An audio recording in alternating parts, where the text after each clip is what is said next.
This may or may not catch any of you by surprise, but it's probably not going to catch any of you by surprise. But when I first came across the story that I'm about to talk to you about, I thought it was a hoax. I thought it was a joke until I actually saw that it was posted up on a reputable, credible website. So in this picture, you see two people that y'all are very familiar with. Of course, on the left, that is Julia Roberts, and on the right, that is Harriet Tubman. So you're probably wondering why those two are next to each other. Where am I headed with this? Well, I think it's pretty obvious.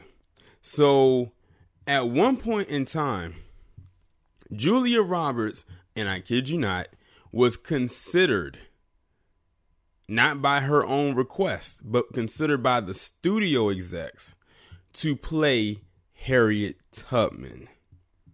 I kid you not. From the same script that they used with that flop, and yes, that movie was a flop that came out at the beginning of the month. The one that they have Cynthia Erivo playing right now. Basically, what happened was the screenwriter from this movie, way back in the early 90s, had basically shopped this script around for this movie even way back then. The studio execs had liked the script, they liked everything that they saw, and then had suggested that Julia Roberts play Harriet Tubman.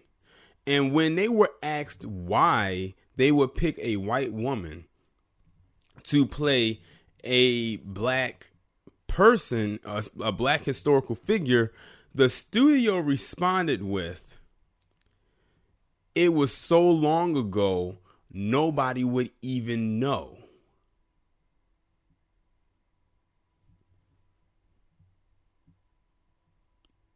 That was their response. It was so long ago that nobody would even know. So you mean to tell me if they did a movie about a black historical figure during slavery, and you cast a white woman to play her, nobody would know the difference? My thing is this. If they cast Julia Roberts to play Harriet Tubman during slavery, chattel slavery at that, how would the story have even flowed then? What, we going to make all the slaves palm colored and make all the slave masters black? The men and the women and the children? Hell, they kind of almost got it right with making up this imaginary character named Bigger Long, who was the main antagonist of the film, who was a black bounty hunter who couldn't wait to capture Harriet. Something tells me that that's the direction that they would have gone for had they cast Julia Roberts. And I don't think the studio was joking when they said this. Because you got to think, look throughout history and look at all the films that had black historical tones, and they whitewashed them. And they put, they cast white actors and actresses, both young and old, to play these parts. I remember it was some movie that came out a couple years ago that had Angelina Jolie in it, and she played this light-skinned black woman. I forgot the name of the movie. Some of y'all out there may know exactly what movie I'm talking about. They just threw a curly wig on her and had her play the part, and didn't think people would find out. But you see, back then, well, you know what? I can't even use that as an excuse. I was going to say back then people didn't really have access to the internet, but people knew about Harriet Tubman. It's not like she was an unknown figure where people probably would not have known. But it would not made a lick of sense to cast Julia Roberts, a white woman, to play a slave.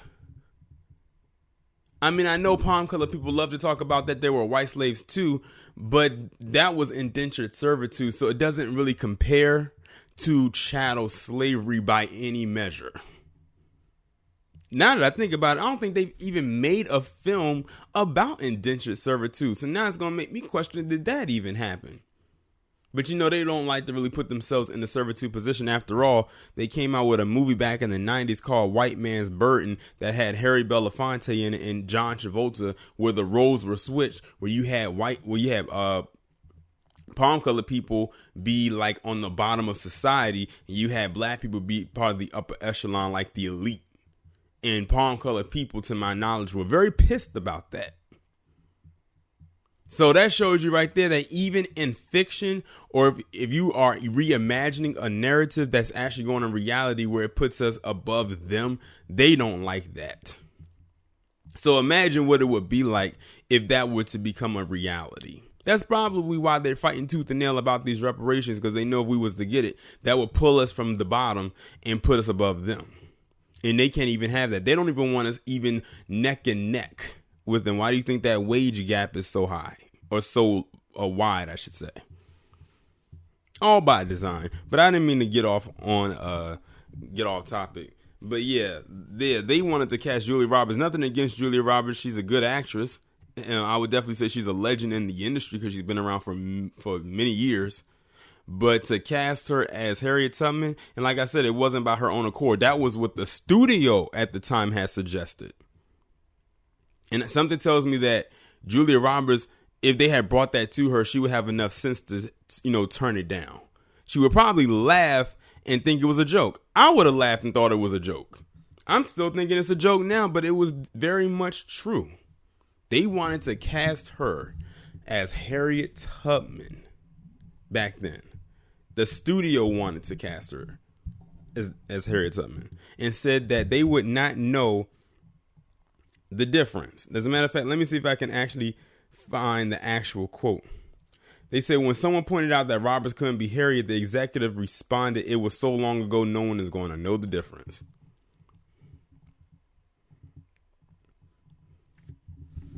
And that also goes back to them trying to rewrite our history. And that was blatant disrespect. The fact that they came out and said no one would know the difference. It was so long ago. We would definitely know. What were they going to do? Put her in blackface? Which I wouldn't be surprised if they did. Now, just imagine if they made a movie about the Holocaust and they had to go to, say, Tyler Perry, because he has his own studio. And some white person went to Tyler Perry and they wanted to talk about making a movie about the Holocaust. And Tyler Perry said, "Oh, this is a very good idea. But you know what? Let's just go make an all black cast and cast them, as Jewish, as Jews." The ADL and all those organizations that are part of that crew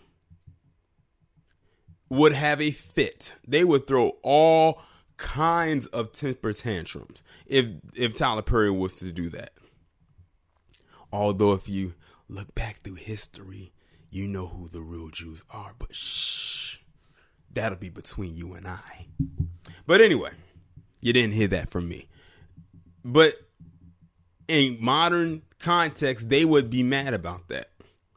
Especially not only for the casting of all black cast for a Holocaust movie, but I would say I guess what you would say, the disrespect of their quote unquote history. But when it comes to our history, they can just shit all over it and have been doing that. One major reason why they don't like to bring it up or hate when we bring it up and then try to hit us with the reverse racism BS. But I'm glad they trashed that. I wish they would have scrapped this whole film altogether, though, because at the end of the day, even with Cynthia Erivo in it, the script was horrible based on what I've heard and read. The movie was trash. And now that I think about it, was it even in the top 10 this weekend? I'm not sure. I think it probably fell out because I think it was number 8 last week. So I told people by this week it was going to fall out of the top 10, and it looks like I was right. But the movie was a flop anyway, and that was a huge disrespect. So it's like they disrespected Harriet Tubman twice. One, the fact of wanting to cast Julia Roberts to play her, and then 2, this trash flop that they released a couple weeks ago. So it was an all-around disrespect to her. Hopefully somewhere in the future somebody gets the rights to do this and does this film right, in the right way, so we can have something to be proud of, something that Harriet Tubman herself would be proud of. Because I have a feeling that if she was alive today, the face that she's making in this picture right here is the one she would make at the suggestion that Julia Roberts plays her number one, and two, at the fact that this movie was so terrible. Anyway, but y'all let me know what y'all think about this down in the comments, and I'll talk to you in the next one.